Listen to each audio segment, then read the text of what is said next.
And today on Coffee and Conversation with your girl Shakenya.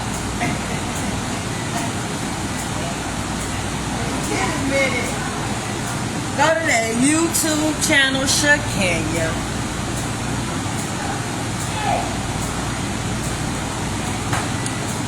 And hit subscribe. Look at some of the videos. And if you see something that you like, just hit share. Damn. Because see, once you share it, then somebody else will see it on your page, and then they're going to go to the channel, then they're going to share it, then they're going to look at the other videos, and they might subscribe. Now, see, you know, I got a whole bunch of people following my page. I got a whole bunch of people sharing my videos. I got a whole lot of people that's doing what I talk about. And before you know it, ain't no telling what might happen. That's how I look at it. Every time I come on here in the morning, I start from 1 and I end up all the way. Because once I get to 10, I'm looking at our children being more, how can I put it? I can't even think of a word right now, because if y'all doing what I talk about here on the videos, hey Jay, you're contributing to your children's growth and development in the right way. You know what I'm saying? If y'all working together, if y'all doing everything that I talk about on here, like the possibilities are endless of where we can go as a people.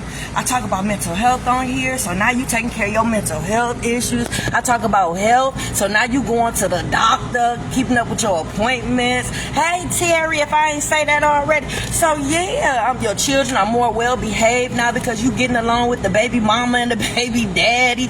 You getting along with the other side of the family where y'all wasn't even speaking before. Now y'all having family meetings every 90 days. Y'all sitting around the barbecue, y'all got a potluck going, and everybody is talking about these babies and what we can do for these babies and how we can help in their growth and development. This is what y'all doing. That's the way before y'all was watching my videos, y'all was at each other's throats. It was fight on sight. Fight on sight. So y'all, today we're going to recap a little bit, okay? We're going to go back. Now, first I want to know a couple questions. How often do you hug your children? Not a trick question and not here to judge you. I'm just asking. How often do you kiss your children?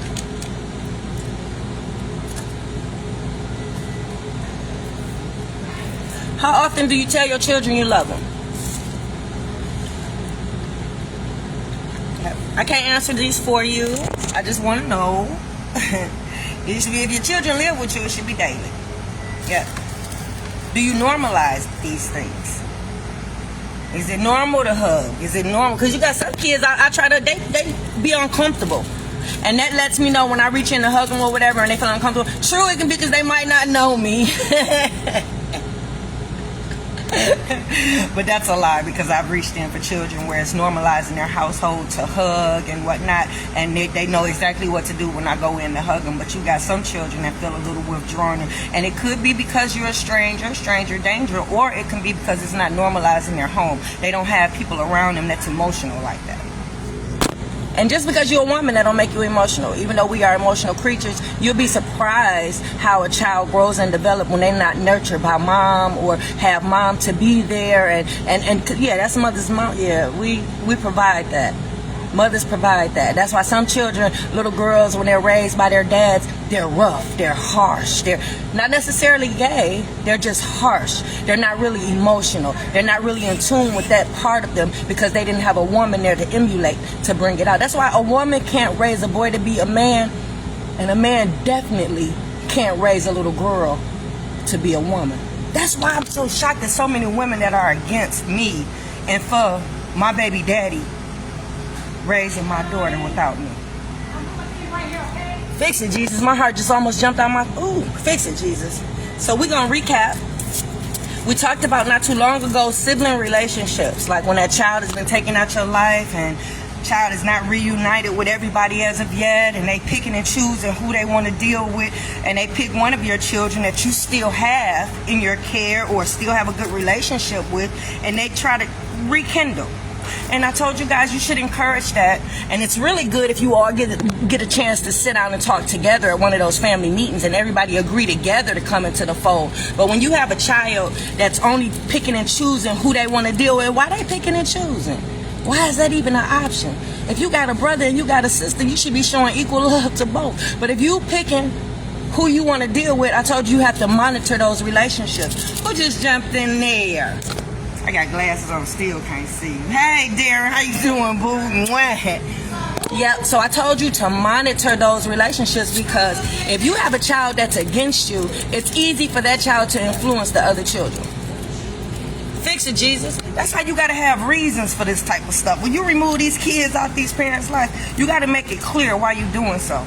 That's why usually when CPS get involved and they remove your kids, they have reasons. They have probable cause to come and get your babies. There's a charge that's been put against you. There are allegations. There's evidence that's been found. But when your baby mama and your baby daddy just take your baby out your life because they hurt, bitter, and scorn, that's abuse. Because you have to force this child to believe something that isn't true, right? So with these sibling relationships, remember I told you have to monitor. But if it ever gets to a point to where your home is disrupted and the disruption is coming from that child that's still connected with that child that has nothing to do with you, you might have to impose on them that they have to end that relationship. Until that child comes into the fold and make amends with your mama or your daddy and everybody is connected and back on the same page, you might have to discontinue that relationship. You might have to have that child discontinue that relationship until everybody is on the same page. Because see, the game doesn't stop when they remove that child from you. The game is still being played. They're still using that child whether you know it or not. So yeah, they using that child against you. They don't got that child out your life, but they can continue to use that baby so that baby can use the other people that's around you. Because their job is to fix it, Jesus. Help me now, help me now. Who got a scorn baby mama? Who actually baby mama went down and every time you look up, they going down there to up the child support? Who got a baby mama that every time you look up, they saying talking mess about you on social media? Who do you know that got a baby? And she just mad now. You ain't did nothing wrong. She just mad because you all broke up. She ain't got over that. Every time you look up, she's talking bad about you to people. She's ruining your reputation. How many of you people know people that's like that? You know, I'm just, because it seems like I'm talking to crickets. I'm just trying to see. Yeah, so, yep, unfortunately, I know you want to encourage that relationship, even though your baby's not in your life. That's the siblings. You want the baby. You want your children to be close. I'm quite sure tearing your home apart was not the plan. But that's what happens sometimes when a child is removed. Yep. So, yep, you might have to end that relationship. I'm sorry. Yep, your children might be heartbroken for doing so, but until that child can learn how to respect you, fix it, Jesus. Until that child can respect you, I don't even know why your kids still want to have a relationship with that child that's not in your life. Fix it, Jesus. Fix it, Jesus.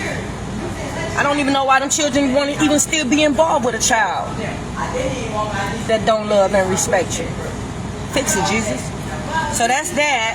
And then I wanted to recap yesterday. Yesterday we talked about all of the things that could possibly cause your child to not want to be around you, not have a relationship with you. And we named them. We talked about if you were an addict, you were a substance abuse user. We talked about if you have mentally abused this baby, physically abused this baby, sexually abused this baby. We talked about if you neglected this baby. We talked about you abandoning this baby. We talked about all those things, and we also talked about people that has done these things and still have a relationship with their children. Fix it, Jesus. Fix it, Jesus. Fix it, Jesus. Because they have been taught to love and cherish their parents no matter what. But these kids that's been taken out your life and turned against you and raised to hate you. Fix it, Jesus. And you have done none of these things. We talked about this yesterday, and I'm only recapping because now I want you to see a day has passed. Now you see all these things that I talked about. Because you see where you fall at. You at the bottom of the food chain. These people still got relationships with their kids. These people that's done these horrible things to their children still have relationships with their children. But you, on the other hand, you at the bottom, you up under these people. So remember I told you this stuff is subconsciously weighing on you. You don't even know. You don't even know. But this is part of the reason why you depressed all the time. Because you fall up under all these people. The lowest of the low. These people are the lowest of the low. I would never imagine doing any of these things to my children. I love my kids so much. I am so in love with my children. I love being a mom. I couldn't imagine doing any of these things to my children. So to not have done none of this stuff and still end up with nothing, it's devised to make you feel low. Yep, so that's why you be depressed and you don't even know it. That's why you be stressed. All that stress is on you. It's weighing on you. That's why you be tired. That's why you don't want to do nothing. It contributes to that. It actually, it affects your confidence and your self-esteem.